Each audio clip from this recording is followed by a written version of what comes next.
Hello friends, मैं भावना शर्मा आप सभी को नमस्कार करती हूँ। दोस्तों, आज इस वीडियो में हम एंगल के टाइप के बारे में डिस्कस करेंगे। दोस्तों, एंगल के बारे में मैंने आपको लास्ट वीडियो में डिटेल में समझा दिया था। अगर आप इंटरेस्टेड हैं और समझना चाहते हैं तो मुझे फॉलो करें और मेरी वीडियो ज़रूर देखें। दोस्तों, एंगल क्या होता है? Angle two non collinear rays which have one common starting point is called angle. दो हमारे पास रे होती हैं और वो जिस पॉइंट पर मिलती हैं, स्टार्टिंग पॉइंट पर क्या बनता है? एंगल बनता है। ये हमारे पास जो ओ बी है, इसको हम बोलते हैं टर्मिनल आर्म। और जो हमारे पास ये ओ ए एक रे है, इसको हम बोलते हैं इनिशियल आर्म। ये हमारे पास एंगल है और ये हमारे पास वर्टेक्स होता है। तो दोस्तों, एंगल क्या होता है? यहाँ हमारे पास बी ओ ए एक एंगल है, या फिर एंगल ए ओ बी, इसको हम लिख सकते हैं एंगल ए ओ बी और एंगल बी ओ ए। यहाँ इसकी ये टू आर्म्स होती हैं, ये वर्टेक्स होता है 62 डिग्री का, ये एंगल है। अब हम एंगल के टाइप्स के बारे में डिस्कस करेंगे। एंगल के सभी टाइप्स के नेम मैंने आपको लास्ट वीडियो में बता दिए थे। आज एक एक करके इनकी डिटेल में जानकारी प्राप्त करेंगे। सबसे पहले है हमारे पास एक्यूट एंगल। एक्यूट एंगल को हम हिंदी में न्यून कोण कहते हैं। एक्यूट एंगल की डेफिनेशन क्या है? An angle has measure less than 90 degree is called acute angle. ऐसा एंगल जिसका माप 90 डिग्री से कम होता है उसको हम क्या बोलते हैं? एक्यूट एंगल बोलते हैं। जैसे यहाँ हमारे पास 62 डिग्री एक एक्यूट एंगल है। इसके एग्जाम्पल और भी हो सकते हैं, जैसे 15 डिग्री, 60 डिग्री, 45 डिग्री, 35 डिग्री। वो सभी एंगल्स जिनका माप 90 डिग्री से कम होता है उनको हम क्या बोलते हैं? न्यून कोण बोलते हैं या फिर एक्यूट एंगल बोलते हैं। इसके बाद दोस्तों है हमारे पास राइट एंगल। राइट एंगल को हम हिंदी में समकोण कहते हैं। An angle has measure equal to 90 degree is called right angle.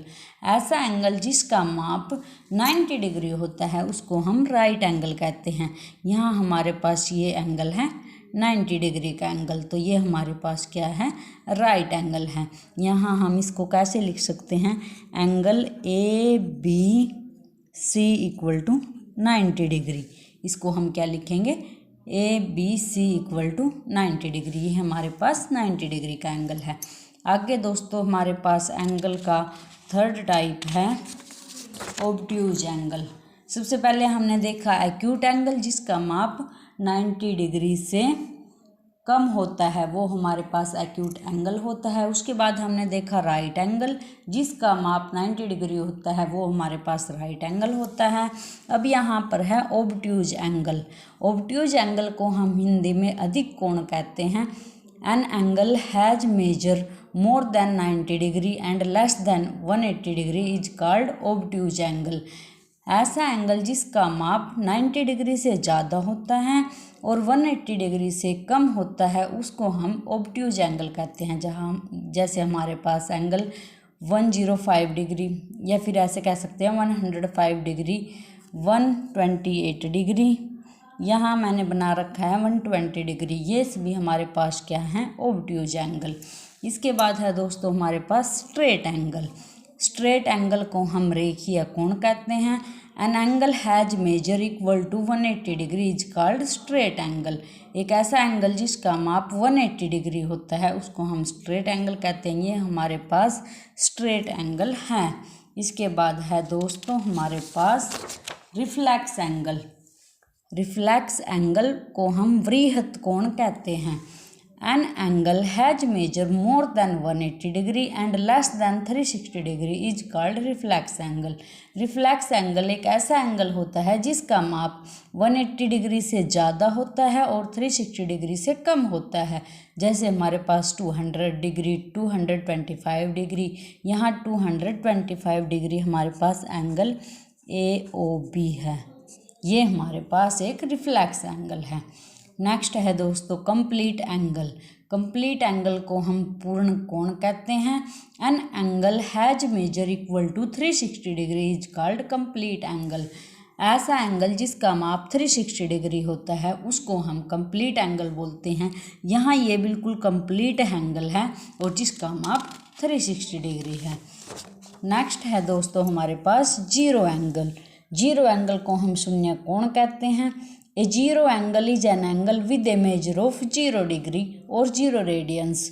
ऐसा एंगल जिसका माप 0 डिग्री होता है उसको हम जीरो एंगल बोलते हैं। इसकी एक और डेफिनेशन से इसको अच्छे से क्लियर करते हैं। The zero angle is the angle formed when the two arms of the angle are in the same position। जो हमारे पास एंगल की दो आर्म्स होती हैं वो बिल्कुल एक ही पोजीशन में हो तो हमारे पास क्या बनता है, 0 डिग्री एंगल बनता है। दोस्तों जैसे हमारे पास ये एक एंगल है, इसकी ये हमारे पास इनिशियल रे होती है, ये हमारे पास टर्मिनल रे होती है।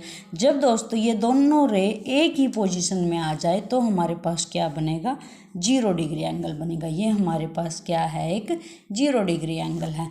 तो दोस्तों आज हमने एंगल्स के टाइप के बारे में सीखा। हमने सीखा कि obtuse angle, straight angle, acute angle, right angle, reflex angle, complete angle और जीरो एंगल कौन कौन से होते हैं। तो आशा करती हूँ कि दोस्तों आपको एंगल्स के टाइप समझ आ गए होंगे। अगर आपको इस वीडियो में कोई भी डाउट है तो आप कमेंट करके पूछ सकते हैं। मिलते हैं दोस्तों नेक्स्ट वीडियो में। Thank you.